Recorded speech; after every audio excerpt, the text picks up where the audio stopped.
વિદ્યાર્થી મિત્રો, પ્રકરણ 12 આલ્ડીહાઇડ કીટોન અને કાર્બોક્સિલિક એસિડ સંયોજનો, જેની અંદર આપણે છેલ્લા લેક્ચરોમાં વાત કરી હતી આલ્ડીહાઇડ અને કીટોનની રાસાયણિક પ્રક્રિયાઓ વિશે.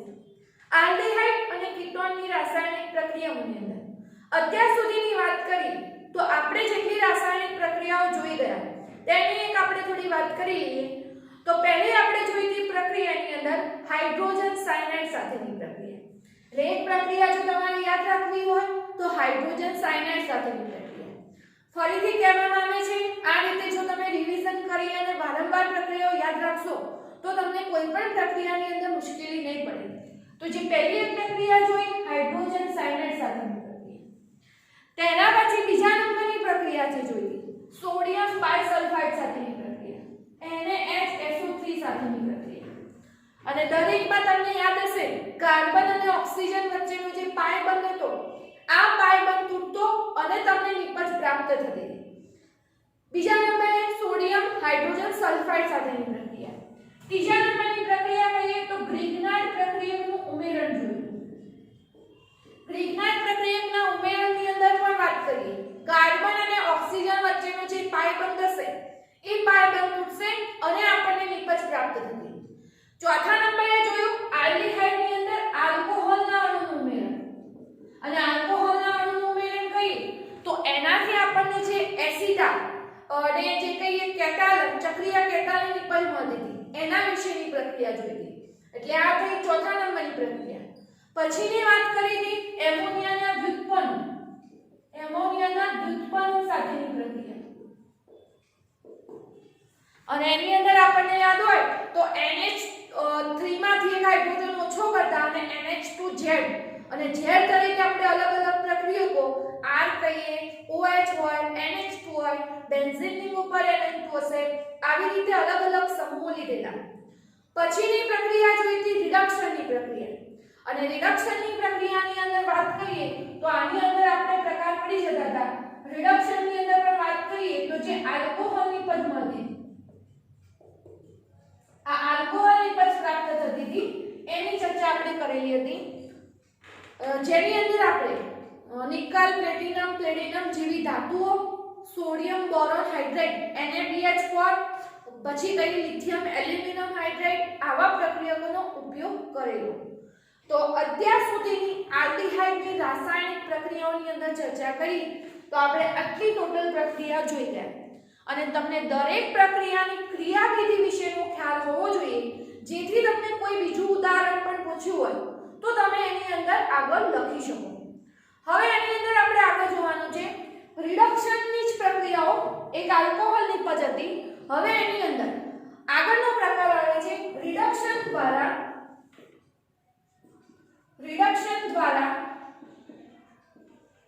હાઇડ્રોકાર્બન નિપજની પ્રાપ્તિ.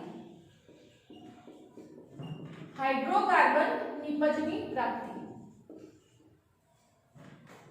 રિડક્શન કયા પ્રક્રિયક સાથે કરવામાં આવે છે, તમે રિડક્શન કરવા માટે કયા પ્રક્રિયકનો ઉપયોગ કરો તે અનુસાર તમને અલગ અલગ નિપજ પ્રાપ્ત થાય છે.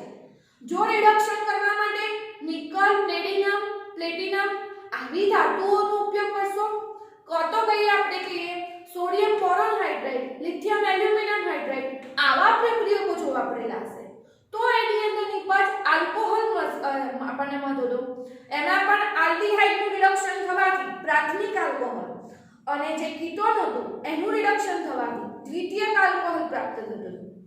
હવે એના પછી પ્રક્રિયક તરીકે આપણે ઝિંક સરસ એટલે કે ઝિંકનું પારામાં બનાવેલું જે એમાલ્ગમ હશે એ અને HCl ની હાજરીમાં જો પ્રક્રિયા કરવામાં આવે તો જે નિપજ બનતી હશે એ આપણને મળશે હાઇડ્રોકાર્બન નિપજ. આલ્કેન નિપજ આપણે બનાવી શકતા હતા. તો આવી જે પ્રક્રિયાઓ છે, બે પ્રક્રિયાઓ ટોટલ આની અંદર અભ્યાસ કરવામાં આવે છે. ક્લેમેન્સન રિડક્શન અને બીજા નંબરમાં આવશે વુલ્ફ-કિસ્નર રિડક્શન. તમને આ આખો પ્રશ્ન 2 માર્ક્સનો સીધો પણ પ્રશ્ન તરીકે પૂછી શકાય. ક્લેમેન્સન રિડક્શન પ્રક્રિયાનું ઉદાહરણ આપીને સમજાવો, કાં તો 2 માર્ક્સમાં પૂછી શકે વુલ્ફ-કિસ્નર રિડક્શન ની પ્રક્રિયા સમજાવો. તો આની અંદર આપણે પહેલી જોઈએ રિડક્શન દ્વારા હાઇડ્રોકાર્બન નિપજની અંદર પહેલી વાત કરીએ તો ક્લેમેન્સન રિડક્શન. ક્લેમેન્સન રિડક્શન. ક્લેમેન્શન રિડક્શન ફરીથી યાદ કરાવી દઈએ. ઝીંક સરસ એટલે કે ઝીંકનું પારામાં બનાવેલું એમાલ્ગમ હતું અને સાંદ્ર HCl સાથેની પ્રક્રિયાથી અહીંયા આપણને નિપજ પ્રાપ્ત થશે. ક્લેમેન્શન રિડક્શનનું સામાન્ય સમીકરણ જોઈએ. આલ્ડીહાઇડ હશે કો તો કીટોન હશે. બંનેની અંદર કોમન વાત કરીએ તો કાર્બન અને ઓક્સિજન વચ્ચે શું આવેલું હશે? ડબલ બોન્ડ તો હશે.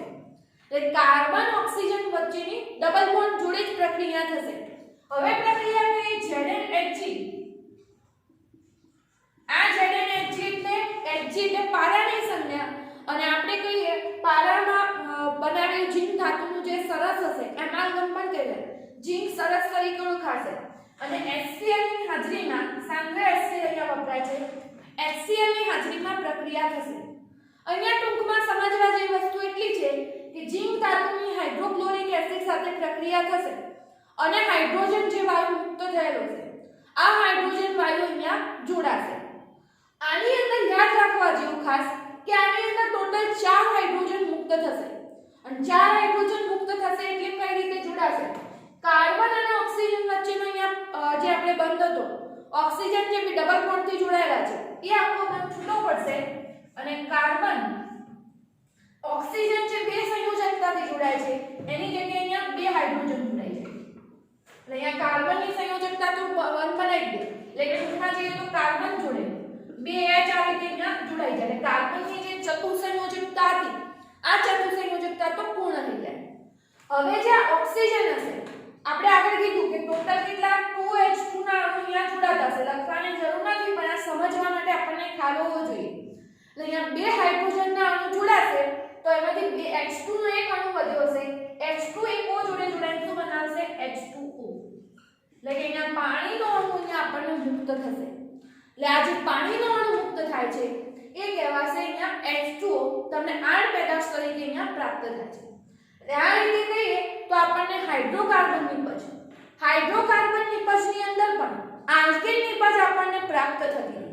એટલે આ આપણેનું સામાન્ય સમીકરણ આ લખવાનું નથી પરંતુ સમજવા માટે ખાસ યાદ રાખવાનું છે. હવે આ તો થઈ વાત સામાન્ય સમીકરણ. હવે એનું ઉદાહરણ લઈએ આપણે આલ્ડીહાઇડ સંયોજનો અંદર. તો આલ્ડીહાઇડ સંયોજનની અંદર ઉદાહરણ લીધું હોય તો દાખલા તરીકે CH3 C double bond O H એટલે કે CH3CHO ઇથેનોલનું ઉદાહરણ લીધેલ છે. ઇથેનોલની પ્રક્રિયા ZnHg અને HCl ની હાજરીમાં કરવામાં આવશે. તો ZnHg અને HCl ની હાજરીમાં પ્રક્રિયા કરી ત્યારે અહીંયાથી ઓક્સિજનનો પરમાણુ દૂર થશે. ઓક્સિજનનો પરમાણુ દૂર થાય છે આપણે ઉમેરવાનો કોનો અણુ? H2 નો. તમારે એટલું યાદ જ રાખવાનું કે રિડક્શનની પ્રક્રિયા છે તો H2 નો અણુ શું થતો હશે? ઉમેરવાનો. વ્યાખ્યા આપણે જાણીએ છીએ રિડક્શન હાઇડ્રોજનનો અણુ ઉમેરાતો હોય તો એવી પ્રક્રિયાઓને આપણે કહેતા હતા રિડક્શનની પ્રક્રિયાઓ. તો હવે આની અંદર આપણે આગળનું જેમ હતું એમ CH3 C એટલે H અને અહીંયા ઓક્સિજન દૂર થશે ને જગ્યાએ શું જોડી દેવાનું? H2 પ્લસ H2 અને અહીંયાથી ઓક્સિજન H2 અને ઓક્સિજન જોડે બનાવતા હશે H2O. હવે તમારે જોઈએ તો આ સૂત્રને કેવું હતું? CH3 આ H આના જોડે લઈએ તો અથવા આને સૂત્રને કેવું હોય તો શું કહી શકાશે? CH3 કોનું સૂત્ર હતું? ઇથેન. એટલે કે તમે ઇથેનોલની મદદથી ઇથેનની નિપજ બનાવી અને જે કાર્બનિક પરિવર્તનો છે આ કાર્બનિક પરિવર્તનોની અંદર ઇથેનોલમાંથી જ્યારે ઇથેન બનાવવું હોય ત્યારે તમને ખાસ મદદરૂપ થઈ શકે આ સમીકરણ. બીજું અન્ય ઉદાહરણ લઈએ. અન્ય ઉદાહરણ લઈએ આપણે પ્રોપેનોનું. CH3 C double bond O CH3 આ સૂત્ર હતું પ્રોપેનોન. કીટોનનું ઉદાહરણ લીધું આપણે. ZnHg અને HCl સાથેની પ્રક્રિયા ઝીંક સરસ કહી અને HCl ઓક્સિજન દૂર થશે એની જગ્યાએ H2 નો અણુ આપણે અહીંયા જોડવાનો છે. તો આગળની વસ્તુ એમની એમ CH3 C જોડે H2 અને આટલે આવશે CH3 અને એક H2 અને O જોડાઈને બનાવશે H2O. તો અહીંયા CH3 CH2 CH3 અહીંયા બંધ કાર્બન બનાવતો હોય એટલે તમારે આને લખવું હોય તો આ રીતે લખી શકો CH3 એટલે CH3 CH2 CH3 એની અંદર આપણને નિપજ જે મળે છે પ્રોપેનની નિપજ મળે છે.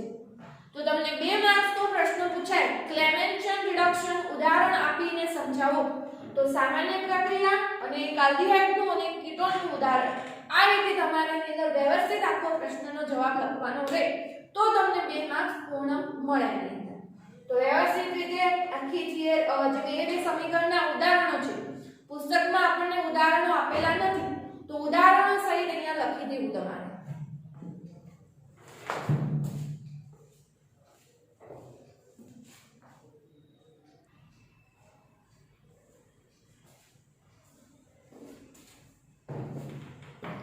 રિડક્શન દ્વારા હાઇડ્રોકાર્બન નિપજની બનાવટની અંદર બીજા નંબરની પ્રક્રિયા આપણે જોઈશું. બીજા નંબરની પ્રક્રિયા આવશે તેની અંદર વોલ્ફ-કિર્ચનર રિડક્શન. વોલ્ફ-કિર્ચનર રિડક્શન આની અંદર પણ વોલ્ફ-કિર્ચનર રિડક્શન હશે તેની અંદર પણ જે પ્રાપ્ત થતી નિપજ હશે એ પ્રાપ્ત થતી નિપજ હશે એ હાઇડ્રોકાર્બન નિપજ હશે. આની અંદર પ્રક્રિયકનો જે ઉપયોગ કરવામાં આવતો હશે એ પ્રક્રિયક હશે હાઇડ્રેઝિન. હાઇડ્રેઝિન પ્રક્રિયક જે કે NH2 NH2 આ પ્રક્રિયક તેની અંદર વાપરવામાં આવે છે. તો જોઈએ વોલ્ફ-કિર્ચનર રિડક્શનની પ્રક્રિયાનું એનું ઉદાહરણ તો ફરી એની અંદર પણ જોઈએ સામાન્ય સમીકરણ C double bond O aldehyde હશે કે કીટોન હશે બંનેની અંદર જે પ્રક્રિયા કરશે C ડબલ બોન્ડ O સમૂહ તો એ પ્રક્રિયા કરશે. હવે આની અંદર જોઈએ તો હાઇડ્રેઝિનનો ઉપયોગ કરવાનો છે. હાઇડ્રેઝિનનું સૂત્ર હતું NH2 NH2 એટલે કે અહીંયા હાઇડ્રેઝિન NH2 NH2 જોડાશે પ્રક્રિયા કરશે. હવે આની અંદર NH2 NH2 ની અંદર ઓક્સિજન અહીંયાથી નીકળી જશે. ઓક્સિજન અહીંયાથી કહીએ તો H2 નો અણુ ઓક્સિજન અને H2 નો અણુ મુક્ત કરશે -H2 અને જે હાઇડ્રેઝિનમાંથી બાકી વધેલો ભાગ હતો C ડબલ બોન્ડ O માં અહીંયા ડબલ બોન્ડ NH2 એ જોડાશે. એટલે આ રીતે આપણને જે કહીએ મધ્યવર્તી નિપજ કહીએ એ રીતે મળશે. ફરીથી ઓક્સિજન હશે H2 જોડે H2O બાદ દૂર કરશે બાકી વધેલો સમૂહ NH2 એ કાર્બન સાથે ડબલ બોન્ડથી જોડાઈ જશે. હવે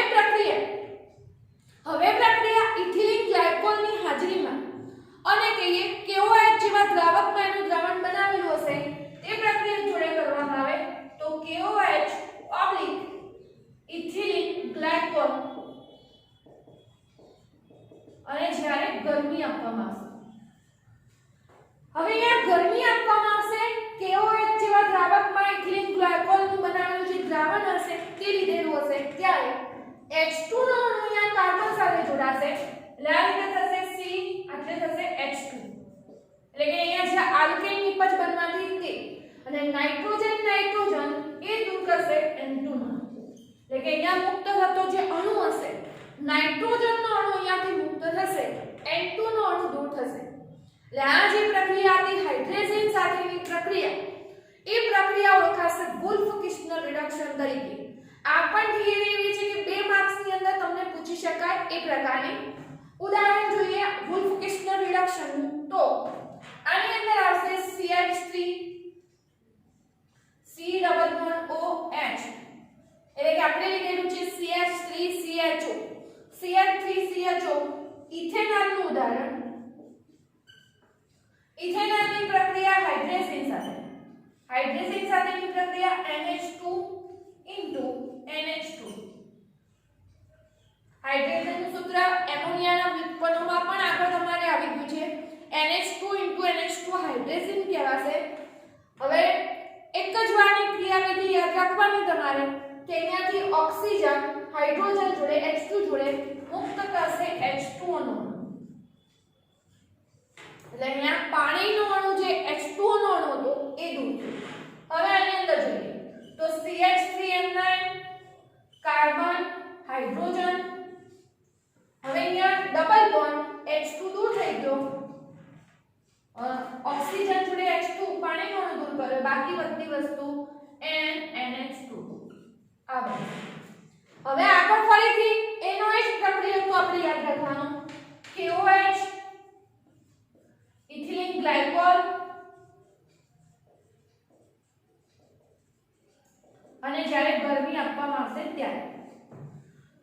ફરીથી નાઇટ્રોજન અને નાઇટ્રોજન N2 નો અણુ દૂર કરશે અને H2 એટલે જોડાઈ જશે એટલે બનશે CH3 એટલે C એટલે H અને અહીંયા H2 આગળ જોડાઈ જશે એટલે નાઇટ્રોજન અને નાઇટ્રોજન દૂર કરશે N2 નો અણુ અને આ જોઈ શકો છો તમે સૂત્ર CH3 CH2H એટલે H એના ભેગા જ કહેવાય એટલે CH3 CH3 ઇથેન નો અણુ અહીંયા આપણને બનશે એટલે ઇથેનોલમાંથી આપણે કહી શકીએ બનાવી શક્યા ઇથેન નો અણુ એટલે અહીંયા જે નિપજ બનતી એ નિપજ બનશે ઇથેન એટલે આ રીતે આપણે ઇથેનોલમાંથી ઇથેન પ્રાપ્ત કરવું આવું કોઈ કાર્બનિક પરિવર્તન કે પૂછાયું હોય ત્યારે ખાસ ધ્યાનમાં સમીકરણ રાખવું ત્રીજા નંબરે કહીએ CH3 C double bond O CH3 અહીંયા વાસ્તવમાં બંધ કાર્બન જોડે હોય છે અને કાર્બન જોડેનો બંધ દર્શાવવો તો આપણે પ્રોપેનોન ને આ રીતે લખીએ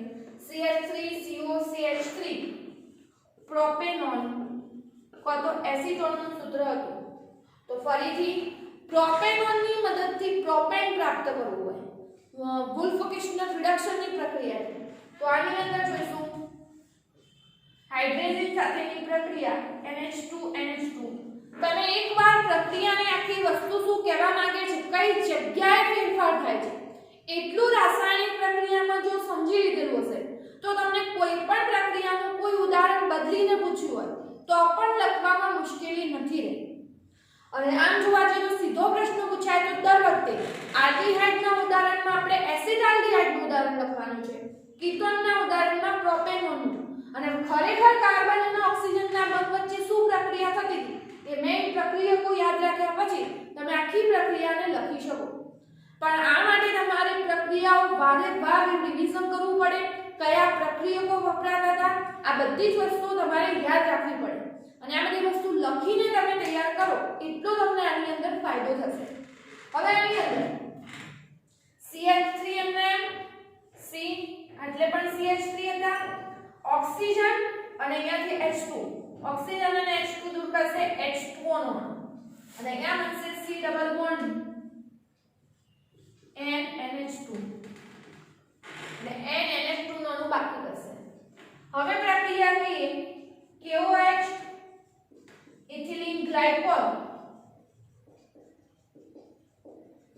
અને ગરમી આપી અને પ્રક્રિયા કરીએ આટલેથી H2 નો અણુ કાર્બન સાથે જોડાશે તો આપણા જોડે આવશે CH3 C જોડે H2 જોડાયો CH3 તો હતું જ એટલે આ હાઇડ્રોજન આ કાર્બન સાથે નાઇટ્રોજન જોડાઈને બનાવશે પ્લસ N2 નો અણુ તો આ રીતે આપણે કહી શકીએ પ્રોપેનોનની મદદથી આપણે જે નિપજ બનાવી તે મળશે પ્રોપેનની નિપજ